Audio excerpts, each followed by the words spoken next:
Hi, good morning mga mare at mga sis. Ayan, at nandito na naman ulit tayo sa ating kusina. At ang menu natin for today's lunch ay igado. Dahil ilang araw na hindi nakakapag-pork, so magpo-pork naman tayo ngayon. At unahin na natin mga mare, hiwain ang ating bell pepper. So tanggalin muna natin yung kanyang ulo.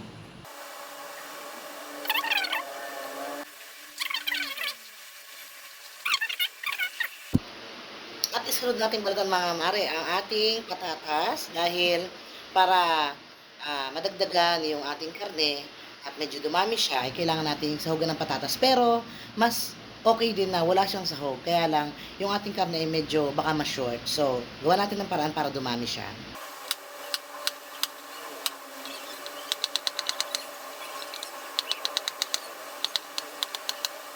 At ayan mga mare, natapos ko na lahat ng preparation, ang paggagayat, ang pagbabalat. So, ngayon, uunahin natin ay i-fry ulit natin itong ating potato bago natin igisa yung ating karne.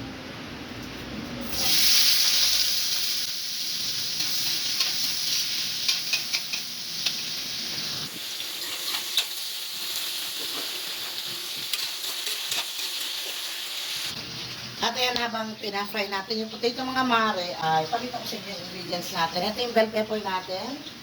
At syempre yung ating pork. At yung ating liver. At ayun ng baboy. So usually mga mare, pagka nagluluto tayo ng higado, ay una, minamarinate muna natin siya. At least for 30 minutes or 1 hour para mas masarap ang karne. Mas masipsip ng karne yung lasa ng mga pampalasa. Kaya lang dahil nga wala na tayong time para mag-marinate pa. At ngayon mga mare, isinimulan ko nag-isahin ang ating bawang at sibuyas. At isunod natin ilagay mga mare ang ating pork.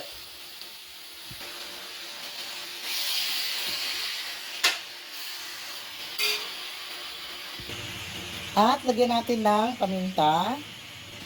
Lagyan din natin mga mare ng kaunting asin. Lagyan din natin mga mare ng dahon ng laurel para pampabango at pampalasa na rin.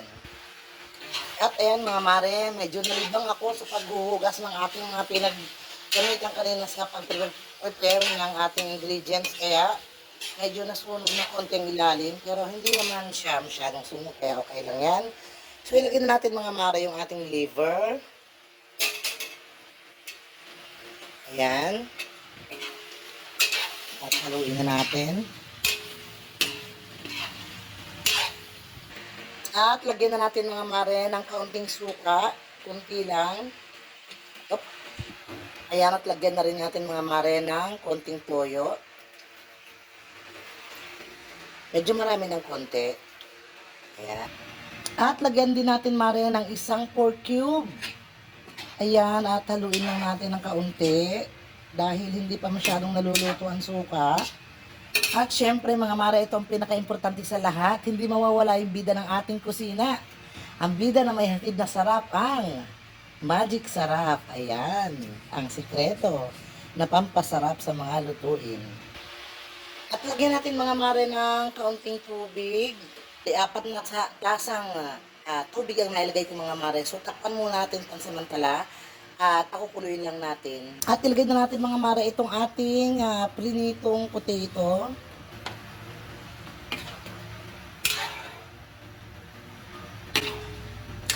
At isunod na rin natin mga mare ang bell pepper.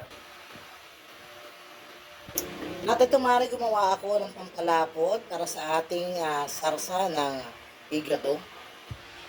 At ilagay ko na mga mare ang ating pampalapot. Ayan. So, pwede na yan. At saka natin ilalagay mga mare yung ating siling sigang or yung siling green.